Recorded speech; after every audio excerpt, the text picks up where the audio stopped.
¿Cómo están mis queridos hermanos? Este día tengo a un invitado que vamos a conversar de manera teológica, directa y contundente, todo lo que significa entonces con respecto a lo que es la gran tribulación. Quiero comenzar diciéndole que el invitado que tengo entonces esta tarde es el pastor y profesor Luis Herrera, que tiene en medio de nosotros 43 años dedicado a la educación teológica. Y así que muchos de nosotros hemos pasado por aula y estando él como profesor, yo mismo entonces tengo que declararme que pasé entonces por evangelios y distintos ramos con el profesor Luis Herrera, que tengo el honor de ser un amigo mío, trabajando juntos también como profesor aquí en el Instituto Bíblico de las Asambleas de Dios. El profesor Herrera entonces tiene 6 libros editados, 4 de ellos son de carácter muy académico y 2 de ellos tienen que ver entonces con los volúmenes que tienen que ver con lo que es Evangelios o vida de Jesús. Eso es la obra principal. Pero en esta tarde nos vamos a detener a tratar de entender un libro que escribió salió publicado el año 2016, que tiene por nombre La Gran Tribulación acaecida en Cristo. Y lo vamos a presentar como una propuesta teológica digna de estudiar, digna de comprender y de analizar. Bienvenido, mi pastor Luis Herrera.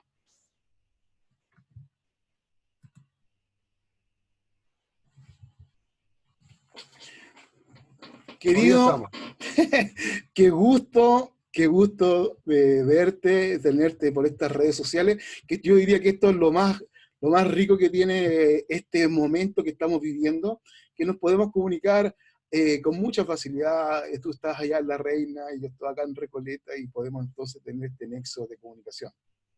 Sí, muy bien. Muchas gracias, Pastor César, por la invitación y es un privilegio poder adelantar algo del libro, responder algunas preguntas, algunas inquietudes. Ojalá tenga la competencia para hacerlo, así que es un placer vernos aquí por este medio y compartiendo un tema tan delicioso como este también. Claro que sí, es un tema apasionante y justamente para los apasionados en esta área escatológica, pero teológica principalmente, es poder tenerte y poder conversar. Mi querido, respecto entonces al tema principal que nos convoca esta tarde, la gran tribulación. La gran tribulación es un concepto teológico desarrollado que tiene una implicancia en las 4 escuelas escatológicas que nosotros podemos tener así como muy a flor de piel, que van dictando algunas normativas para nosotros. Y me gustaría entonces escuchar de ti, mi querido pastor, cómo presentamos la problemática de la gran tribulación desde tu perspectiva. Wow, es un gran tema, la verdad, y es como el punto catalítico de las escatologías, el tema de la gran tribulación, y quien más lo ha tomado, usado y mal usado y abusado, probablemente sea el llamado dispensacionalismo, ¿no?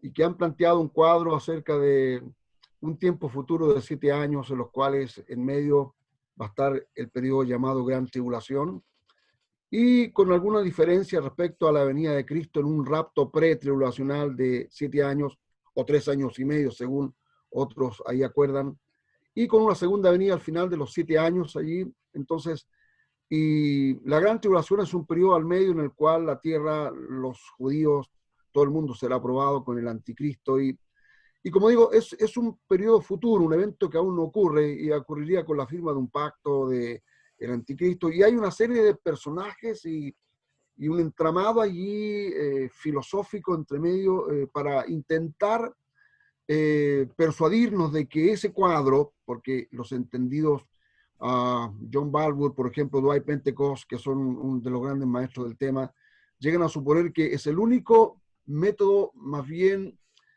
bien serio, ¿no?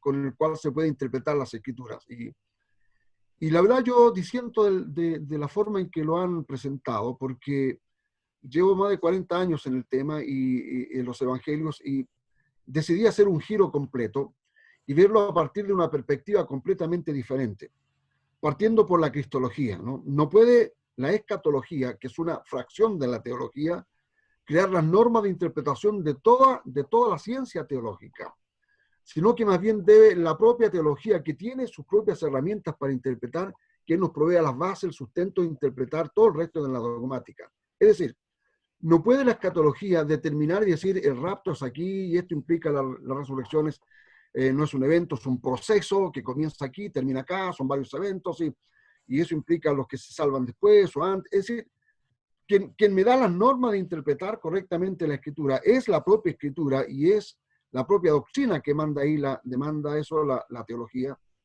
De modo que cuando yo me propuse meterme en el tema, como digo, para mí fue la cristología, es decir, aprender acerca de las palabras de Jesús, ¿no? Cómo el Señor vio el tema, en primer lugar, cómo lo ven las escrituras, las epístolas paulinas.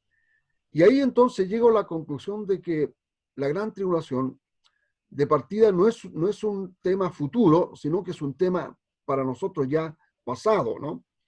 Y de ahí entonces saqué el volumen La gran tribulación acaecida en Cristo, haciendo referencia y énfasis en el texto de que la gran tribulación es un hecho pasado, y no solamente pasado, sino que ya ha acontecido en la persona de Jesús. Es decir, la gran tribulación no se puede asociar a otro evento, excepto lo que a Jesús le haya acontecido, y eso es en la cruz del Calvario. Entonces partí con algunas premisas de la propia Escritura. Por ejemplo, el vocablo gran tribulación, que aparece varias veces en la Escritura, pero me parece que 3 veces solamente aparece asociado allí al evento que queremos señalar aquí de lo que ha acontecido en Cristo.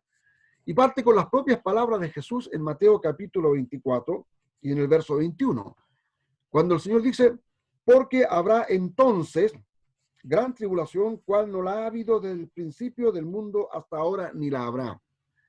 Es decir, en el pasado no hubo algo tan extraordinario como esto que va a pasar ahora, ni en el futuro tampoco habrá. Entonces yo no tengo que buscar ni en el pasado ni en el futuro el evento, sino ahora. ¿Cuál es el ahora que Jesús está anunciando allí? Y bueno, el versículo está en respuesta a lo que los discípulos preguntan respecto a que el templo será destruido, ¿no? Entonces, un día andando ahí en el gran templo en Jerusalén, los discípulos sorprendidos allí dicen, Señor, mira qué ornamentos, mira qué edificios, y quedan deslumbrados con la belleza del templo de Herodes allí.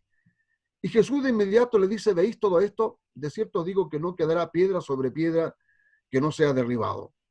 Entonces Jesús les anuncia que el templo sería destruido, y para la mente judía, hebrea, eso era el caos, era el fin de todo.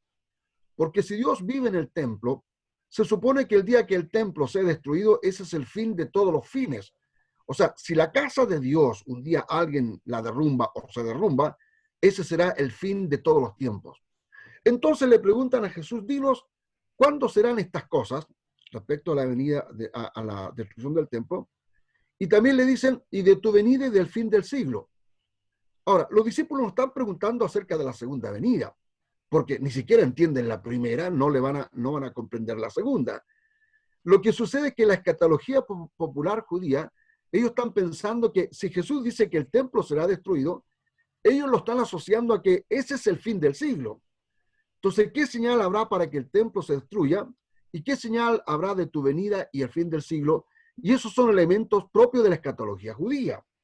Recuerda que de hecho le pregunta, Señor, ¿restaurarás a Israel en este tiempo? Y parece que eran hasta dispensacionalistas, ¿no? Porque le interesa mucho saber cuándo Israel va a ser restaurado allí. Y Jesús entonces está hablando allí de que el templo será destruido completamente, pero la razón de que el templo sea destruido es porque se termina un pacto, una era, una etapa, para dar comienzo a otra nueva era. Y el último gran bastión del Antiguo Testamento que quedaba en pie era el templo. Es decir, si Jesús no muere en la cruz, no hay necesidad de que el templo sea destruido, porque sigue siendo el único ícono que representa ahí donde Dios vive. Un dato interesante, por ejemplo, de cómo Jesús ha tratado el templo. Cuando se refiere a él, dice primero, en la casa de mi padre, la casa de mi padre. Luego dice, mi casa, casa de oración. Y finalmente le dice a los propios fariseos, vuestra casa es quedada desierta. Es decir, el dueño de la casa ya no vive ahí. Y en Mateo 23 encontramos todos los ayes a la clase rectora. Ay de vosotros, escribas y fariseos hipócritas. Entonces, están descalificados. Los llamados a cuidar el templo ya no lo cuidan. Entonces, el Señor no solo va a sacar a esa clase gobernante a un lado, sino que el templo en el cual ellos gobiernan será completamente destruido. Y eso va a marcar el fin de una era.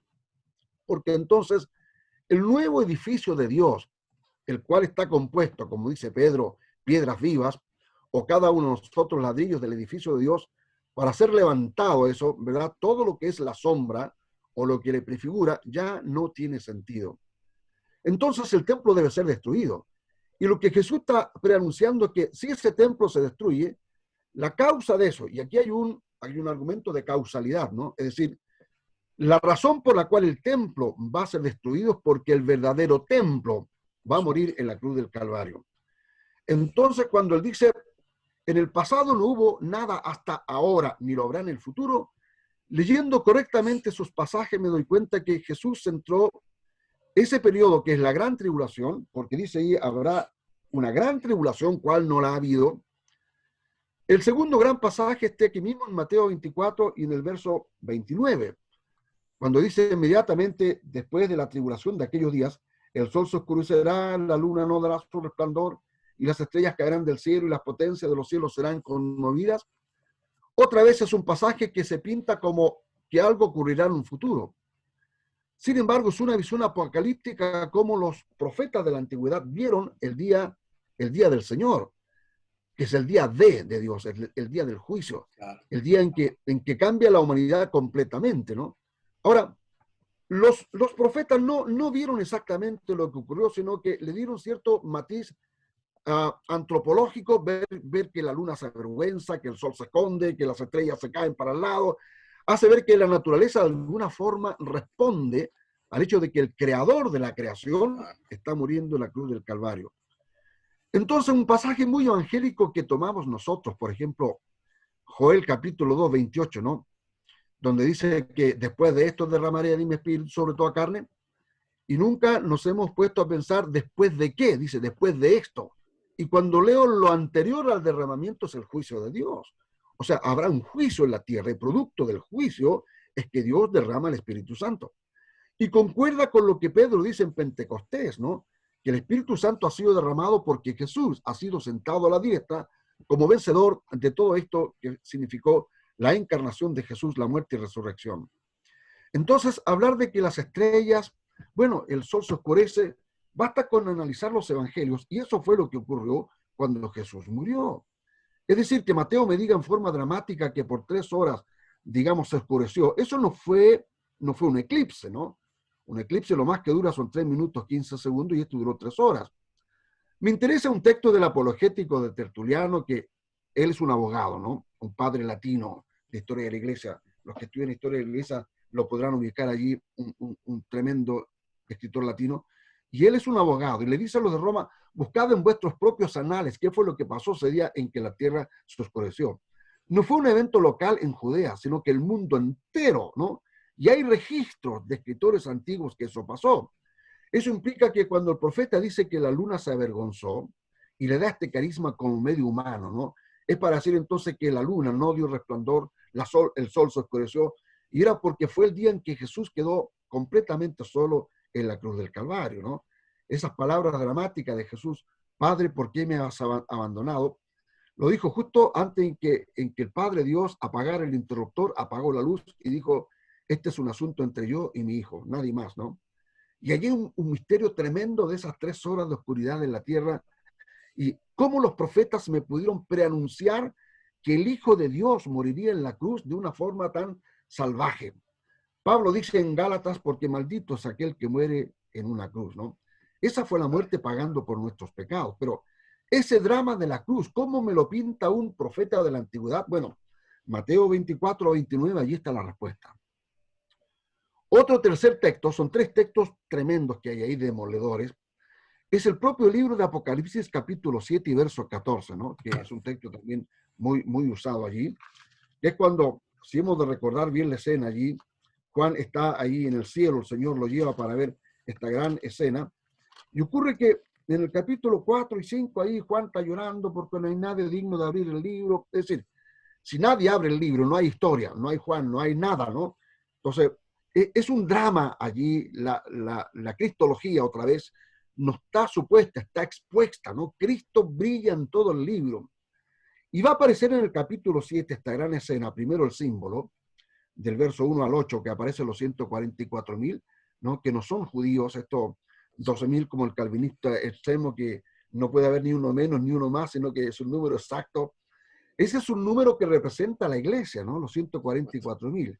Porque luego del símbolo aparece del verso 9 la realidad de lo que el símbolo estaba representando. Y dice que entonces, de todas las naciones, tribus y pueblos y lenguas, y esa totalidad, esa globalidad de gente salvada, ese es el número exacto que Dios tiene previsto para él, ¿no? Estos son los 144.000, que es, al fondo es la iglesia. Hago un análisis en el libro acá acerca de todo cómo Apocalipsis pinta a todos estos salvados que supuestamente son de la gran tribulación futura, y calce exactamente el perfil, el parámetro en que son descritos con cómo San Pablo describe a los creyentes de la iglesia ahora. En circunstancia entonces que cómo se describe a los creyentes hoy y los que están descritos en el Apocalipsis, no hay ninguna razón para decir que son dos pueblos distintos. Es la misma iglesia que está representada allí. Entonces, ¿cómo interpreto el libro de Apocalipsis? Entonces aparece aquí, en el capítulo 7 de Apocalipsis, dice, parto del verso 13, que ahí comienza el párrafo en griego, ¿no? Y dice, entonces uno de los ancianos habló diciéndome, estos que están vestidos de ropas blancas, ¿quiénes son y de dónde han venido? Y yo le dije, Señor, tú lo sabes. Y él me dijo, estos son los que han salido de la gran tribulación y han lavado sus ropas y las han emblanquecido la sangre del Cordero, y por esto están delante del trono de Dios y le sirven día y noche en su templo, etcétera, etcétera. Es decir, son salvos y vienen con sus ropas, mira el contrasentido, son sus ropas manchadas en la sangre de Cristo porque vienen de allí y sin embargo tienen las ropas emblanquecidas en la sangre del Cordero. Estos han salido de la grande tribulación, son salvos porque pasan por la tribulación. Si no pasaron por ahí, no serían salvos. Y dice además aquí, ahora vuelvo a la explicación de Mateo 24, que son las palabras de Jesús, ¿no? Porque dice el 24-22, después del texto que acabamos de leer, el verso 21, dice, y si aquellos días no fuesen acortados, nadie sería salvo. Está hablando de los días de la gran tribulación. Si esos días no fueran acortados, nadie sería salvo. Aquí hay una idea, una figura literaria que se llama de reiteración, porque dice, ¿cuál no la ha habido? Perdón, dice, más por causa de los escogidos, aquellos días serán acortados. Es decir, Jesús está hablando acerca de su sacrificio en la cruz, que son precisos, exactos. El profeta habló 3 días, va a estar ahí, viernes a domingo en la mañana, ¿no? Esos días. Y esos días en que Jesús va a pasar por esa experiencia que es el hasta ahora, si eso no ocurre, si eso no acontece como está escrito, nadie se salva, absolutamente nadie. Por supuesto. ¿Por qué esos días tienen que ser acortados y fijados tal cual la profecía lo decía? Porque si eso no ocurriera, nadie se salva. Pero por causa, otra vez la causalidad, ¿no? Pero la causa son los escogidos. Por causa de los escogidos, esos días serán acortados. ¿Cuáles son esos días? Son los días por los cuales Jesús ha pasado por esa gran tribulación. Entonces Apocalipsis dice que estos salvos son los que han salido, salen de ahí entre medio, de ese sacrificio. Ahora, las epístolas paulinas, sobre todo la carta a los romanos, me parece que sigue un poco la idea, porque cuando dice que con él hemos muerto, con él hemos resucitado y con él, es decir, hemos pasado, Claro. hemos pasado por el sacrificio de Jesús. O sea, un creyente que no pasa por ahí, la verdad que no es creyente, no tiene nada de Jesús. Claro. Entonces, veo la gran tribulación, el gran drama de que Mateo 24 está hablando allí de que Jesús va a ir a la cruz y eso va a poner fin a un estado de cosas que era lo que el Antiguo Testamento me estaba preanunciando. Sí. Bueno, Bien, cuando yo saqué esa solución, dije, tengo entonces que revisar de nuevo. Toda mi lectura debo leerla de nuevo, debo interpretarla de nuevo y sin sacar mis ojos de Jesús. Porque el tema es Jesús, el fondo aquí, ¿no? Entonces, de plantear, por tú, una gran tribulación futura, digo, entonces, ¿cómo entiendo que Jesús dijo, en el futuro no lo habrá, no lo habrá? ¿Y por qué ando buscando una gran tribulación en el futuro cuando Él me dice no lo habrá hasta ahora? Y la hora era 2 días antes de ir a la cruz. Es el último gran discurso de Jesús. Claro, Que Él dice, no va a pasar nunca algo más extraordinario que esto. claro. Y por último, termino diciendo, si realmente hay una gran tribulación futura, algo tan terrible y espantoso como se pinta, la gran pregunta es, ¿cómo los profetas no anunciaron nunca eso? O sea, Ok. ¿puede haber algo más terrible de lo que le haya pasado al Hijo de Dios en la cruz del Calvario? No. ¿Hay algo que pueda eclipsar lo que Jesús hizo en la cruz del Calvario? Jamás. ¿Habrá algo más dramático, más grande y poderoso de lo que pasó en la cruz con el Señor? Nunca jamás habrá eso. Perfecto. Entonces, ¿por qué busco en un futuro, en una hipotética fórmula que se me presenta contradiciendo toda la escritura, toda la cristología y más, tergiversando las palabras de Jesús y el sentido teológico, ¿no?, que tiene la escritura? Digo, no me cabe. Entonces, comencé a repensar el tema, a Exacto. reescribirlo y elaborarlo de esta forma porque digo, no obedece a ninguna escuela. Es un planteamiento, me parece, no sé si hay que encajar, o no sé si hay que crear una escuela, no creo que hay que hacerlo, porque Claro que esto sí. simplemente es una explicación de la Biblia, nada más. Esto es una exégesis bíblica, ¿no? Tomando texto por texto, analizándolo en el griego original, en el contexto. Analizo todo el contexto para atrás que dio origen al discurso, ¿no? Hay una cantidad de eventos que culminaron. El punto climático es Ah, exactamente Mateo capítulo 24. bien, vamos entonces, vamos a ir a más preguntas, mis queridos. Por favor, toma aire nomás porque vamos a seguir consultando. Está excelente el trabajo. Qué bueno entonces poder escucharte. Estoy armando también el cuento en mi mente y voy a entonces hacerte una pregunta, un par de preguntas más. Realmente es bastante interesante todo lo que hemos estado escuchando y efectivamente yo sé que probablemente muchos de los que están haciendo exégesis de este tiempo y trabajando entonces estos textos que vienen del griego, porque es tan exacto como está ocurriendo ahí, entonces también me gustaría aplicar algunos puntos como por ejemplo lo que está, esa gran tribulación que está en capítulo 7 de Apocalipsis, que efectivamente no tiene que ver directamente con la gran tribulación que está en Mateo 24, porque esto está en un modo completamente genitivo, que está diciendo entonces de esa gran tribulación, es un complemento completamente indirecto a lo que viene conversando. Eso es lo que significa entonces ese genitivo para que nuestros auditores lo puedan entender. Es un complemento completamente indirecto a lo que está refiriéndose. Pero es el único pasaje que podría estar tocando entonces Mateo 24, que acercándose, todos los demás no tienen absoluta relación con este gran concepto creado en la gran tribulación.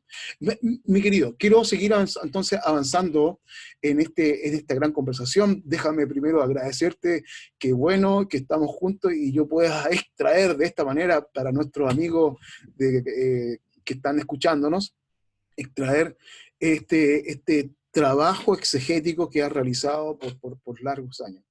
Eh, Mateo 24 no es un libro.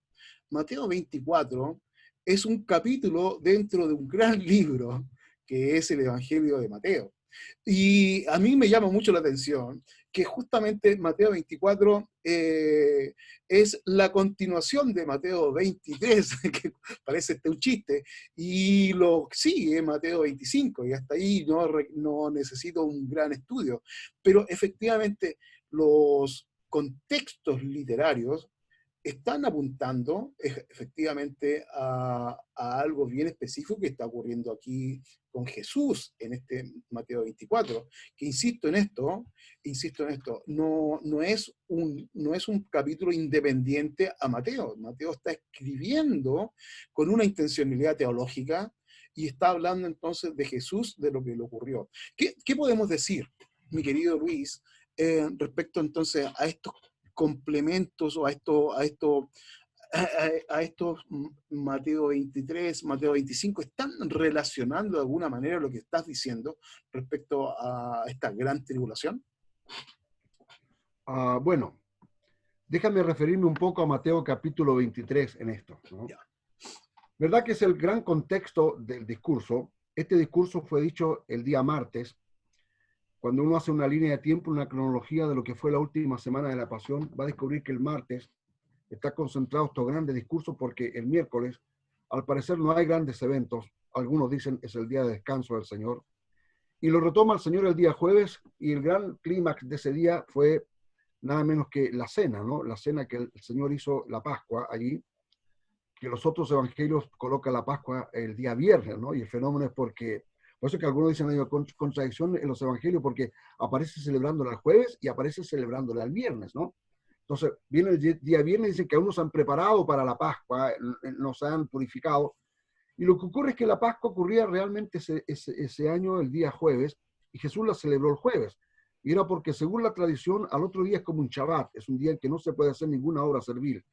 Entonces, si la tenían el jueves, el día viernes sería un día de descanso, y el Shabbat, entonces 2 días era mucho, así que atrasaron la Pascua para el viernes, todos, ¿no? Pero Jesús la hizo el día jueves, y por eso él fue juzgado entonces el día viernes, al otro día que se celebró la Pascua según la ley, pero ellos estaban preparándose para hacer la Pascua y matar a Jesús antes de que el sol bajara, ¿no? Bueno, ocurre que Mateo 23, digo que es el último gran discurso del día martes, el Señor. Allí él va a dar una gran explicación de por qué la clase rectora han quedado descalificados de esto. Y aparece o se conoce Mateo 23 por los grandes ayes, ¿no? Ay de vosotros, escribas, y aparece ahí Mateo capítulo 23, verso 13, 14, 15, 16, 23, 25, 27, etcétera. Todos los versículos que hablan de los ayes, ¿no? Y es una censura que hace la clase dirigente porque ellos dejaron de hacer, ya están descalificados, ya tomaron el examen y han sido reprobados, y no hay más que eso, ¿no? Ahora, entre Mateo 23, que son los que ofician en el templo, y Mateo 24, donde el Señor, si ya los descalificó, Mateo 24 ahora les derrumba el templo, ¿no?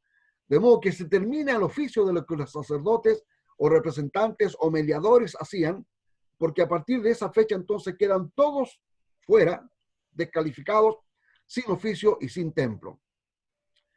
Hay una escena maravillosa que, permíteme referirme, que es una pincelada allí brillante que da Marcos y Lucas. Y entre Mateo 23 y Mateo 24 hay una pequeña escena que aparece allí, que es la escena de la viuda, recordarán, echando la ofrenda allí en el lugar de las ofrendas en el templo. Entonces, fíjate que el Evangelio, por ejemplo, de Marcos, en el capítulo 12, verso 41, habla de esta viuda que echa todo lo que tiene allí, ¿verdad?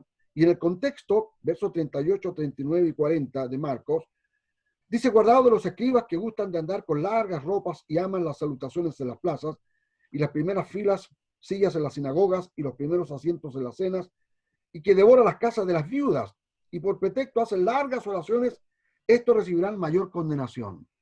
Entonces está hablando de lo que hacen los fariseos aquí con las viudas, y luego presenta la escena de la viuda que echó todo el dinero que tenía.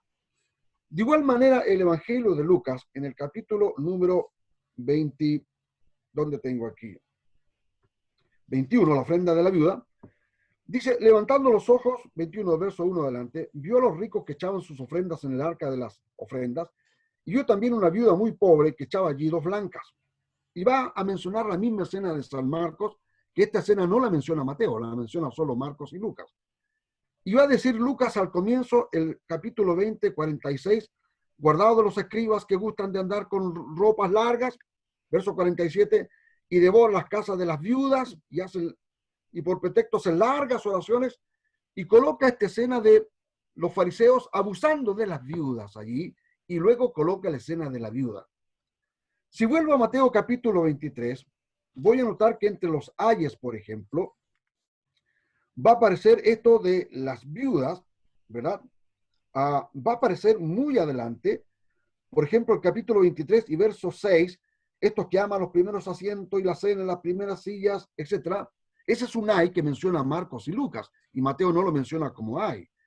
Luego aparece aquí en el verso 13, escribas y fariseos hipócritas, porque cerráis el cielo, el reino delante de los cielos delante de los hombres, pues ni entráis vosotros ni dejáis entrar a nosotros. El verso 14 aparece el tercer ay de vosotros escribas y fariseos hipócritas, porque devoráis las casas de las viudas. Noten que después del verso 14 está el verso 15 con otro ay, verso 16 otro, 23, 25, 27, 29, y ahí tengo todos los ayes de Mateo. Es decir, el tercer ay de Mateo es el contexto que coloca Marcos y Lucas para la escena de la viuda. ¿En qué llamó la atención? De que la viuda, la escena de la viuda, que a veces hemos usado muy mal nosotros, ¿no? Hay que ofrendar así como la viuda que echó todo lo que tenía. Y por más que leo el pasaje, no hay ni una palabra de Jesús tratando de hacer que la gente imitara el acto de la viuda, sino más bien hay casi un lamento del Señor. Llama a los discípulos, vengan, vengan, ven lo que está haciendo la viuda, miren, está echando la ofrenda porque ella, por último, no es culpable, a ella el templo le ha enseñado a hacer eso y ella está respondiendo como el templo le enseñó. ¿Dónde aparece que Jesús haya usado a las viudas, por ejemplo, para pedir todo el sostenimiento para que el templo pueda sostenerse? En circunstancia que está escrito que el templo debe sostener las viudas, pero aquí aparecen las viudas dando todo lo que tenían, y Lucas emplea un término dramático porque está hablando de una indigente, ¿no? El tojoi, famélica, un pobre, un paria, uno que no tiene nada, que luego de dar todo se echa a morir. Esa es un indigente que de su indigencia está echando lo que tiene. Entonces va a aparecer Mateo 23, los ayes, luego aparece como ejemplo la viuda que abusando los sacerdotes de ella, le exprimen lo que tiene, cuando nunca Dios ordenó eso de las viudas. Y Jesús dice, ven la pobre viuda, ella está echando más, ¿no? Cuidado con eso. Y Jesús parece que está llamando la atención a que los discípulos no hagan aquello que el templo ha obligado, ¿no? O ha sembrado, o le ha puesto en su corazón a hacer algo que Dios nunca mandó. Y luego de eso, entonces, aparece Mateo 24, Jesús derrumbándoles el templo. Entonces digo, la ofrenda de la viuda es un texto extraordinario, un poco para ilustrar la mala gestión que estos sacerdotes han hecho. Entonces la clase dirigente, la clase religiosa ha quedado fuera, descalificado con esto, y más aún, si vemos por ejemplo, Mateo capítulo 22, verso 15, dice, fueron los fariseos y consultaron, aparecieron los fariseos allí. Verso 23, en aquel día vinieron los saduceos, verso 24, y le dijeron, maestro Moisés, vienen los que siguen a Moisés. Verso 34, entonces los fariseos, oyendo que había con los saduceos, dice más adelante, y luego del verso 41, ¿verdad? Jesús hace entonces él una pregunta, ¿verdad? Y termina diciendo el 46, y nadie le podía responder palabra, ni osó alguno desde aquel día preguntarle más. Es decir, se cerró el libro, nunca más preguntaron los saduceos, nunca más volvieron a preguntar los fariseos, nunca más los escribas, nunca más los de Moisés, nunca más nadie. Es decir, desde ese día Jesús entonces tomó él las riendas del asunto y dijo, ay de vosotros. Y termina diciendo entonces, vuestra casa queda desierta y a partir de ahora no más, ¿no? Entonces, Mateo 23 es el preámbulo dramático de cómo Jesús acusa, ¿verdad?, a la clase directora de que todos estos cientos de años nunca cumplieron correctamente su oficio. Más que abrir las escrituras para mostrar al Cristo que venía, cerraron las escrituras y condenaron a aquellos que podían creer que el Cristo estaba allí presente. Entonces el Señor les profetiza que ellos dejarán la casa, vuestra casa, ya no es la casa de Dios, ya no es mi casa, ahora es vuestra casa, queda desierta, queda desierta. Y ahí el Señor hace el lamento, les quise juntar como la gallina junta a los polluelos, y no quisisteis. Y la palabra no quisisteis, a través de las parábolas, figuras, ilustraciones, historias, se repite así seguidamente, ¿no? Y ahí ven entonces todo Mateo 24 diciendo, yo les digo esto, que no va a quedar piedra sobre piedra. Y aun cuando los discípulos están pensando en otra cosa, ¿verdad? Porque ellos no entendieron la primera venida, menos van a entender la segunda. Ahora, me llama la atención el contraste que hay entre Mateo y Lucas. Si no hubiéramos quedado con solo Mateo, sin Lucas, seguramente estamos esperando la gran tribulación en el futuro. Pero fíjate que Lucas, al escribir un texto, y me llama la atención que él toma el pasaje, aquí por ejemplo, Mateo 24 y verso 15, por tanto, cuando veáis en el lugar santo la abominación desoladora de que habló el profeta Daniel, y es un texto interesante porque en los 3 evangelios aparece entre paréntesis el que lea entienda.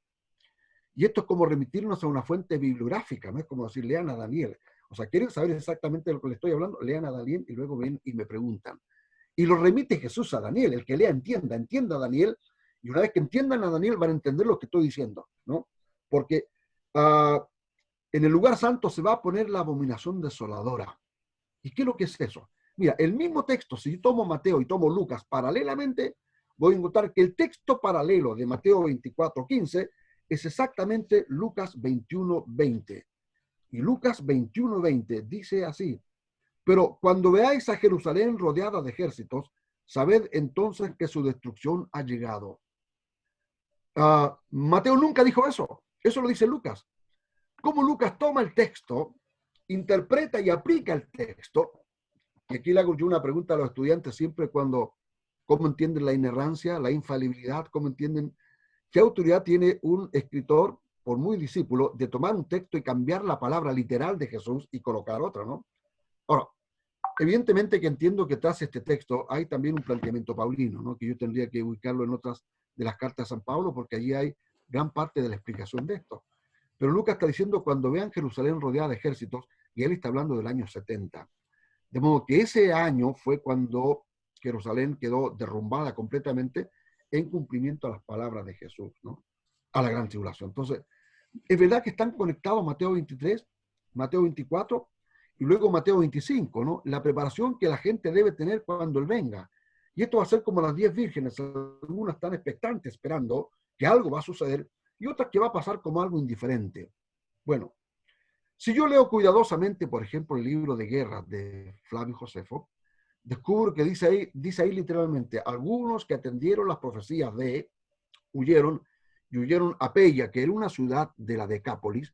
Como eran ciudades gentiles, los romanos no se metieron ahí. Entonces, los judíos que arrancaron a las ciudades griegas, como las de Decápolis que había ahí, Peya estaba al otro lado del Jordán, se salvaron. Los que no creyeron murieron condenados. Y dice además que murió más gente el año 70 a mano de los propios judíos que lo que los romanos mataron allí. Y fue lo que Jesús profetizó allí, ¿no? Recuerda cuando él iba camino allí al Gólgota cargando la cruz, una mujer tratando de congraciarse, dicen: bienaventurados los pechos que te dieron de mamar. Y Jesús dice: llorad por vosotras mismas, dice el Señor, ¿no? Preanunciándole que no se lamenten por él, porque lo que a él le va a pasar, si con el árbol verde hacen eso, ¿qué más harán con el árbol seco? Y con eso le está pronunciando que el año 70 será el caos más terrible que haya tenido el pueblo judío en alguna fecha, ¿no?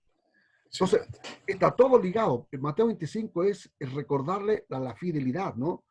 Lámparas llenas, cuidado con los talentos que Dios les ha entregado, cuidado con lo que saben, con lo que se han acercado acerca de conocer al Mesías. Bueno, todo tiene que ver un poco a cómo el pueblo debe estar preparado para ese momento único. Ahora, entiendo que de alguna forma son parábolas también de transición, que no están hablando única y exclusivamente a la preparación del pueblo para esa venida del año 70, sino que tiene que ver, son tan universales que tienen que ver con las características que Dios espera de todo discípulo en todo tiempo. Es decir, no es un mensaje de las 10 vírgenes para ese tiempo del año 70, sino que es un mensaje de advertencia para todas las épocas, para todos los que son vírgenes y están esperando la llegada del esposo, ¿no?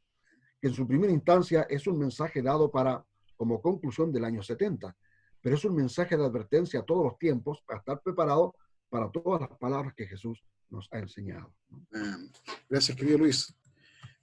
Hemos estado entonces dialogando con nuestro profesor Luis respecto a este gran tema que nos compete, y es muy importante porque si inclusive nosotros creyéramos, como es el caso personal mío, mi querido Luis, lo tengo que decir, yo creo que estamos entonces viviendo en una entrada de tiempos que ya son tiempos finales, y justamente este trabajo escatológico va tomando mucha fuerza en el momento que esta profecía y esta escritura se va cumpliendo en medio de nosotros. Vemos una sociedad completamente, una comunidad cristiana que está apostatando y yéndose entonces. Vemos cómo la iglesia se va permeando con mucho racionalismo y etcétera. Y tenemos esta gran, no sé si lo digo bien, lo expreso bien, y yo aquí te pido ayuda, esta gran camisa de fuerza, este gran entendimiento, este gran rayado de cancha teológico, que es el dispensacionalismo, que ha trabajado desde el 1900 para acá, y lo hemos asumido entonces como que de esta manera se traza la escritura, y generando estas escuelas escatológicas que, si tú me permites decirlo de esta manera, son más bien respuestas a las distintas formas donde tratamos de calzar los tiempos como una especie de rompecabezas. Entonces estamos en un rompecabezas tratando de armar un puzzle aquí donde no tiene mucho sentido. Y la escritura sabemos entonces que tiene entonces un sentido antropomorfismo, es antropopatista, tiene todas estas características donde nosotros debiéramos entender tranquilamente. Entonces, sin duda, hay figuras literarias, hay complementos que son completamente idiomáticos que estaban trabajando, hay una cultura de por medio que es justamente el trabajo de exégesis, digamos, entender cómo lo estaban entendiendo ellos, y creo que se ha planteado bastante bien en esta conversación acá. Pero ahora tenemos entonces en nuestra estructura un paradigma que es esta enseñanza dispensacional que nos hace ver las escrituras de esta manera, nos hace entender y nos hace sumarnos a esta problemática de hacer cuadrar un rompecabezas que pareciera que no tiene el sentido que le dieron los profetas y no le dio entonces ni el Evangelio a este gran elemento que es la gran tribulación, y con eso comienza entonces la vida de la iglesia propiamente tal. ¿Qué nos puedes decir respecto a tu opinión, respecto entonces a esta línea dispensacional, mi querido Luis? Bueno, los propios orígenes del dispensacionalismo ya son cuestionables, ¿no? Si alguien ha leído Los Orígenes, 1830 en Escocia, es el sueño de una niña que ella soñó con una venida pretribulacional, y se comenzaron a acuñar conceptos y a meter, y luego el error que se comete en muchos lugares usando la Biblia para justificar o fundamentar lo que se vio en un sueño. Eso es el argumento fenomenológico, ¿no? Aparece de lo intuitivo, de una visión, de un sueño, que no tiene ni una base en la escritura, no es un planteamiento exegético, sino que nace de otra forma. Ahora, evidentemente el dispensacionalismo ha elaborado todo un entramado de muchos años, porque muchas organizaciones evangélicas, cristianas y protestantes la tomaron a partir de principios del siglo pasado, y esto se difundió por todos lados, y sobre todo las iglesias evangélicas, pentecostales, conservadoras, son casi todas tradicionalmente dispensacionalistas, ¿no? Y lo son porque como algunas han carecido de escuelas, universidades o de gente preparada en el texto, en idiomas, en exégesis, ¿verdad?, en Biblia, han seguido la tradición que es más fácil leer lo que un libro por ahí dice, y lamentablemente los que publicaron los primeros textos era gente de esas líneas, ¿no? Y esa fue la lectura habitual que la gente tuvo. El fenómeno que ya mencionamos por ahí de Scofield, por ejemplo, que las propias Asambleas de Dios en un momento la proscribió y dijo que no era correcto, y eso se sacó. Y luego se pensó que el daño era menor que a la bendición que producía tomar la Biblia Scofield, ¿no? Que es una Biblia dispensacional. Entonces, retomamos algo que habíamos excluido en un momento pensando de que el daño es menor, y así conjugamos un poco la cosa aún dentro de las Asambleas de Dios. Pero ocurre de que el dispensacionalismo en términos generales que le han adoptado todas las otras organizaciones, no se ha colocado un filtro, y parece que hay cierto temor a tomar los presupuestos y analizarlo a través de la escritura, y cuando alguien en forma aislada lo hace por ahí, se gana una mala reputación, se acusa de poco bíblico, pero no tenemos de repente que se levanten tribunas, por ejemplo, para discutir el tema. Son escasos, ¿no? Y creo que son en forma esporádica algún seminario, algún maestro, algún estudiante que se levanta por ahí y tiene un pensamiento distinto, pero creo que la forma en que debemos comenzar a estudiar las escrituras ahora, siguiendo tal vez los propios presupuestos de la Reforma, ¿no? La sola escritura, digamos, sola Biblia, y la Biblia se interpreta a sí mismo al final, porque no tenemos que tomar nuestros presupuestos de afuera. Entonces, nos haría muy bien revisarla, y estando con lo que nosotros creemos con la escritura, y nos daríamos cuenta que hay tantas contradicciones, hay tantas cosas inexplicables, que llega a ser una vergüenza que como gente que entiende la escritura, cómo es que hay doctores, ¿no?, iluminados con años de seminario y de estudios, que puedan seguir una corriente, por ejemplo, con tantos errores que no pueden ni cómo tratar de justificarlo por la escritura. Entonces, la propuesta nuestra creo que debe ser un poco volver a la propia escritura, volverla. Sin pecar de ser judío, pero hay un texto que leí en el Talmud que me impresionó una vez, que decía que el hombre que ha leído 100 veces la Torá no se puede comparar al hombre que ha leído 101 veces la Torá. Entonces, Qué si nos lindo. acostumbramos a leer más veces la Escritura, indiscutiblemente descubriremos cosas que antes no vimos. Y creo que en el fondo es una falta de lectura, porque la exégesis viene precisamente de pasar una y otra vez sobre el texto y analizar cosas que nunca antes vi, ¿no? Sin tomar interpretaciones por ahí foráneas, sino que dejar que la propia Biblia me lo explique. Y a veces tenemos el temor de hacerlo, porque en este afán de descubrir algo, tengo que estar dispuesto a perder algo. O sea, ¿cómo abandono la tribuna que siempre he tenido yo, mi trinchera, lo que yo he creído, frente a lo nuevo que Dios me pudiera mostrar por la Escritura? Y ese es un riesgo calculado que a muchos no les gusta porque están cómodos. O sea, uno dice, ¿cómo voy a creer? Muchos alumnos me han dicho, pero ¿cómo voy a creer que mi pastor me está enseñando algo equivocado? Entonces, no es la verdad lo que prevalece, sino la amistad que tienen con gente muy querida, ¿no? Mi papá me enseñó esto, por mi familia lo hemos creído por años, y parece que las tradiciones cobran un peso tan relevante que ya no importa lo que la Escritura dice, porque mi pastor es honesto, mi papá es honesto, mi familia es honesta, y estoy conjugando entonces que no pueden estar equivocados la mayoría. Y es porque tenemos temor de meternos al texto y lograr descubrir algo que sea diferente a lo que yo he creído. Y la verdad es que si estudiáramos bien la escritura de fondo, tendríamos que renunciar a muchas cosas que hemos creído, predicado y enseñado y que no han sido correctas, ¿no? Entonces, mi ánimo es que volvamos a la escritura, volvamos a lo sencillo otra vez. Dejemos a un lado, recomiendo a mis estudiantes Biblias en clases sin comentarios. Los comentarios son distractivos y me lleva el pensamiento para otro lado, entonces no tiene que haber nada que al estudiante le lleve su mente a presupuestos ya prefijados, sino que vamos a descubrir lo que la Escritura nos enseña. Y ya hay una riqueza enorme. El Espíritu Santo trabaja sobre la Escritura y no sobre los comentarios. Entonces tenemos que enseñar a nuestros estudiantes que el Espíritu del Señor va a hacer saltar el texto, pero del texto, no del comentario que he comprado. Entonces, es un riesgo. Pero es apasionante descubrir por la Escritura cosas que no habíamos visto antes, ¿no? Así que Sí. Mi soy querido, y me defino como antidispensacionalista en ese sentido. Lo fui por años y a modo de testimonio solamente, ¿no? Enseñé por 6 años en el seminario dispensacionalismo hasta que en un retiro de profesores me tocó enseñar un ramo, precisamente qué es lo que era el dispensacionalismo, y leí todos los libros de los padres del tema y descubrí entonces los errores que tenían y dije delante de los profesores que yo renunciaba a la cátedra de dispensacionalismo, dejé mi clase a mitad de ciclo, pedí disculpas a la clase por haber enseñado algo que era incorrecto, y de entonces me volví y dije, no enseño más esta línea porque tiene tantos detalles que no puede explicar que es abismante. Prefiero seguir con la propia escritura enseñando teología bíblica cristiana. bien.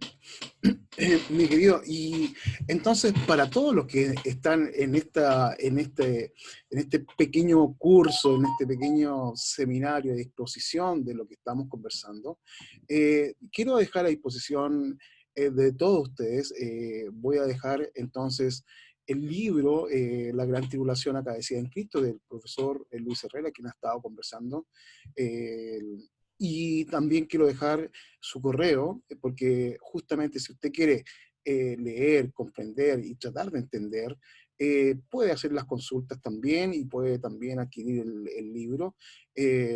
Todos nosotros tenemos que leerlo específicamente para empezar a discutir y pues, entonces hacer rompimientos de paradigma. Así que van a quedar Sí, dentro de esta conversación, de esta conversación, todos los datos para que pueda entonces comunicarse y entender un poco más. Efectivamente, todo estudiante de teología, todo estudiante bíblico, tiene que sacarse todas las camisas de fuerza e ir al texto.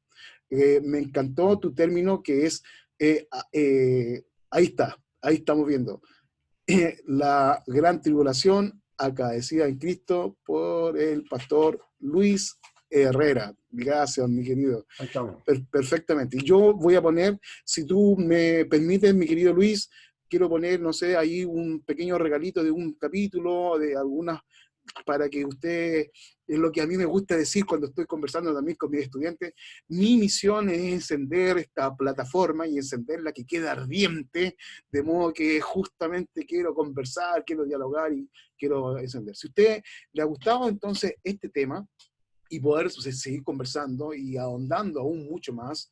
Le ruego que haga sus comentarios de manera respetuosa. Aquí no estamos peleando, estamos tratando de hacer teología, abrir un poco el espectro de nuestra mente y poder entonces entender con mucha más claridad el texto. Déjame decirte un par de cosas, mi querido Luis. Yo creo que tú has podido ver un poco más allá porque tu nombre es Luis César. Así es.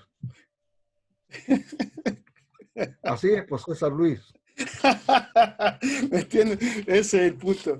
Sí, mira, también mi querida audiencia, quiero decirle, con Pastor Luis tengo un gran respeto, les decía yo que ha sido mi profesor, me gustó mucho conocerlos, son las personas que generan entonces esta esperanza para los estudiantes que están deseosos de conocer y aprender, y encontrarse con el profesor Luis ahí en nuestro seminario, Instituto Bíblico, la Facultad Teológica de las Asambleas de Dios. Es un agrado porque efectivamente nosotros no tenemos una camisa de fuerza, nosotros no estamos sujetos a lo que la Escritura nos pueda decir. Y es completamente lícito esta apertura de mente a nuevas tendencias teológicas e incorporarlo entonces como desafíos teológicos para nuestra mejor comprensión. Luis, sí, quiero darte un abrazo virtual o a la distancia. En algún momento nos vamos a poder abrazar y tomar esos cafecitos conversatorios que teníamos allá en el ejército. Claro que sí, claro que sí. Un abrazo grande, mi querido. Muy bien.